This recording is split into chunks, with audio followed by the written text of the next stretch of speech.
podcast ini? Kalau pengancaman ya bang, saya klarifikasi dulu ya. Katanya terjadi di kebun dia, kebun milik dia. Berarti seharusnya itu kan udah sah punya dia kan.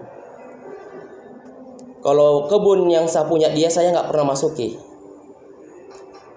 Yang kedua, pengancaman, saya tidak merasa melakukan pengancaman.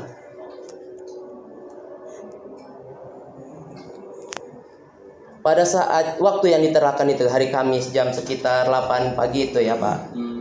Saya sedang memasuki lahan perkara kami itu, sengketa kami itu. Lahan sengketa kami, lahan sengketa. Yang merasa ya, lahan sengketa yang lahan sengketa yang dibeli si Porkas lah bahasanya kan. Sama si Ansor.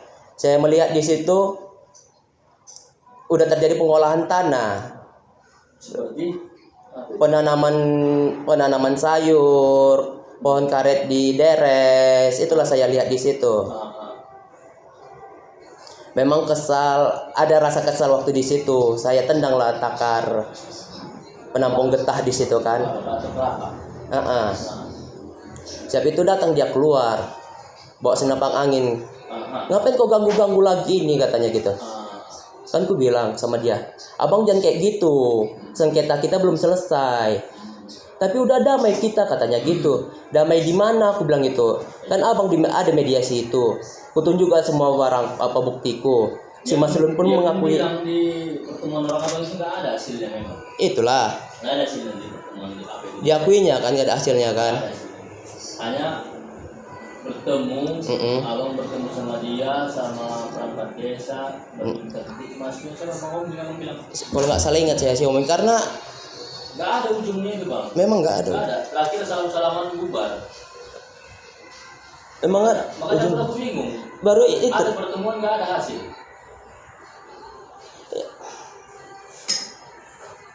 Di 2000 berapa? Di situ pun diakui juga si Mas Luni ini pun dia mengakui di situ menerima sebidang lahan dari orang itu. Makanya di situ Pak Hombing sama tentara itu entah siapa namanya lupa aku. Orang itu pun terkaget. Mas Lun. Mas Lun itu orang yang dulu bekerja sama saya. Anggota apa? Mantan anggota lah dulu. Baru sebelum saya ganti sama Bang Ucok ini. Udah mengakui dapat sebidang tanah dia. Disitulah agak orang itu nggak berani memutuskan kan. Bagian Polmas sama Kamtibnasnya nggak berani mengusulkan. Cuman pas di luar polisi itu datangi saya ngomong baik-baik. Cobalah datangi udahmu katanya tuh ngomong baik-baik katanya gitu. Di situ memang saya masih emosi, nggak terima saya Pak itu hak saya ucapkan. Cuman pas sampai di rumah saya masih terpikir kan, untuk apalah ribut-ribut, masih keluarga juga semua di kampung itu. Aku datangi lah selama beberapa hari ke rumah si Ansor ini lagi. Di situ saya merasa kayak diperas saya jadinya menuntut sama si Ansor ini. Diakuinya semua. Dijual di tanah itu. Enggak, diakuinya semua isi surat yang punya kami itu kan. Cuman itulah nuntut dia satu kerbau sama uang berapa ratus juta tuh karena nggak dibilangnya ada pernah dia dipakai mendiang bapak saya harta dia untuk masuk hakim. Oleh itu ada rekamannya saya omongannya tuh.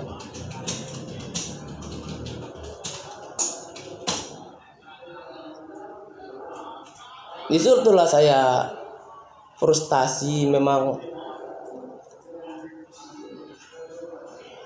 kayak mana nggak bisa dibilang hampir terganggu lah mental saya. Gimana rumahnya? Sensor ini. Kalau tahu abang di Haji Sam penggilingan padi di pinggir jalan Gunung Tua Binange itu. Simpang apa? Simpang 5 Manis. Rumah bang di 3 lantas. Nggak tahu ke rumahnya mana itu. Pokoknya kalau tahu abang di situ di depan Simpang 5 Manis itu ada toke ikan. Nah, depannya itulah ada nanti rumah di situ, pas di pinggir gang itu rumah beton. Baru di sampingnya rumah kayu, itu rumah orang tua saya. Di sampingnya itu rumah beton lagi, itulah rumah dia.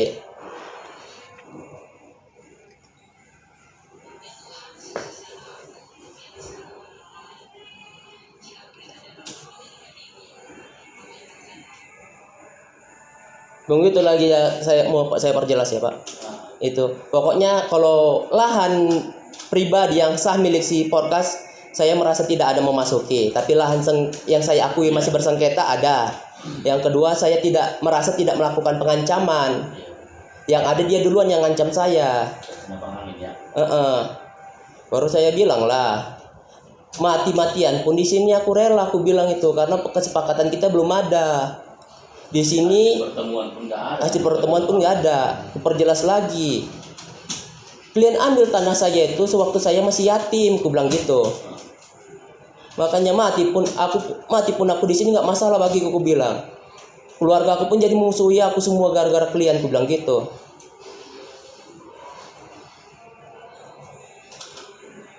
Apa perlu kita masih mati-matian di sini? Apa perlu kita saling membunuh di sini? Aku bilang gitu. Pergi dia.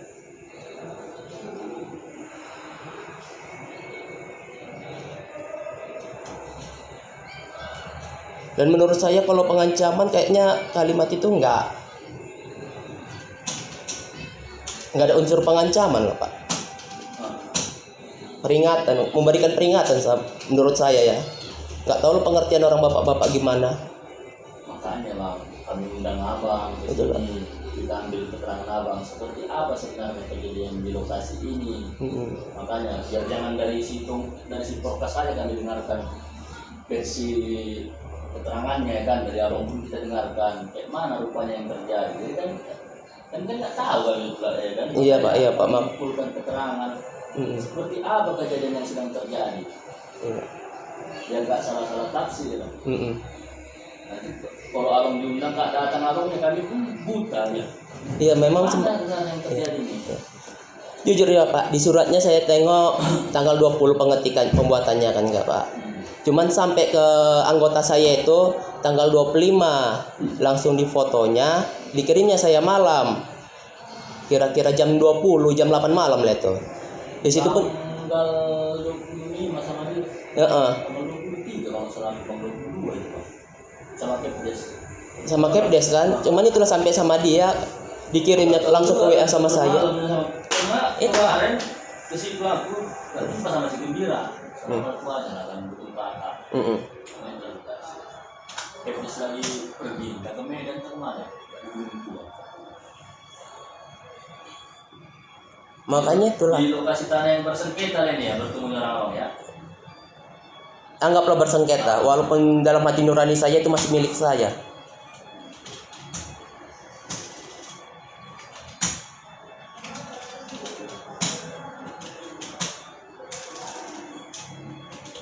Tapi kalau Sayut itu punya keluarga Abang itu kan? Nggak ada rumah pondok itu. Kalau dibilang keluarga Pak, itu semua punya keluarga saya. Masih berkeluarga itu semua di sana.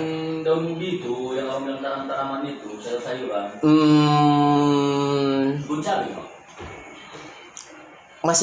Masih keluarga lah bisa dibilang dari ayah tobang kami. Nggak tahu Pak, ya, pemilik aslinya siapa Pak? Karena orang itu kan dari ayah tobang namanya. Ayah tobang ini kan bapaknya kakek kita, kan? Punya anak. Jadi nggak tahu punya aslinya siapa.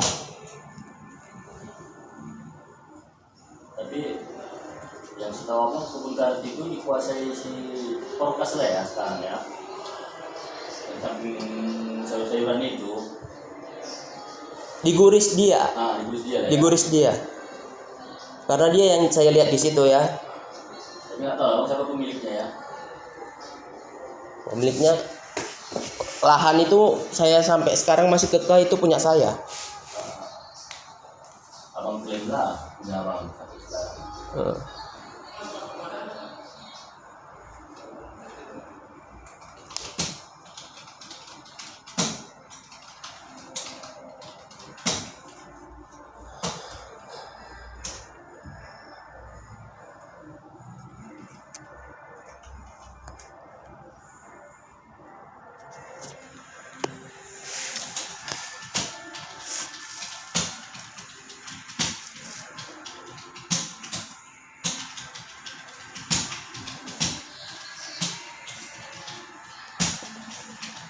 Ya karena kan setahu saya Pak, kalau masih sengketa kayak gitu kan, nggak bolehnya itu disentuh-sentuh sampai selesai masalahnya kan Pak. Iya, makanya dari bilang sama abang, coba abang tempuh jalur perdata. Kenapa? Nanti di situ kan ada dia abang sebagai penggugat, iya abang gugat si podcast kan. Jadi status tanah ini kan masih dalam dalam sengketa. Nanti pasti dipanggil itu ya abang ini wajib ada masih penggugat di pengadilan musim tua. Tahu kemana jatuhnya apa ini tanah ini, kemana tuannya tanah ini gitu. Berat Pak, tahu kalau pidana itu biayanya besar. Perdata itu biayanya besar. Iya. Cuman itu saya sesalkan. Jadi sampai apa seperti itu lah Makanya sampai mati gini aja nanti orang abang. Makanya gini lah Pak. Kalaulah perangkat desa bekerja sebagaimana mestinya, kejadian ini nggak bakalan terjadi Pak. Gak ada kekuatan itu bang, perangkat desa bang, pastilah, pasti. Abang bernaung sama kepala desa sama perangkat desa, pasti orang itu buang badan itu, yakinlah bang. Pasti. Ya contohnya apa? Ya kalau udah ada yang banyak yang mati, perangkat desa yang zaman dulu, gimana coba? Dari mana coba kesaksian mau diambil? Ya kan lihat dari surat jual beli orang itu kan udah nggak sah. Masa pengadilan lah ke situ bang. Makanya kalau saya maunya pribadi itu dari pidana dulu. Itu kan udah termasuk penyalahgunaan wewenang.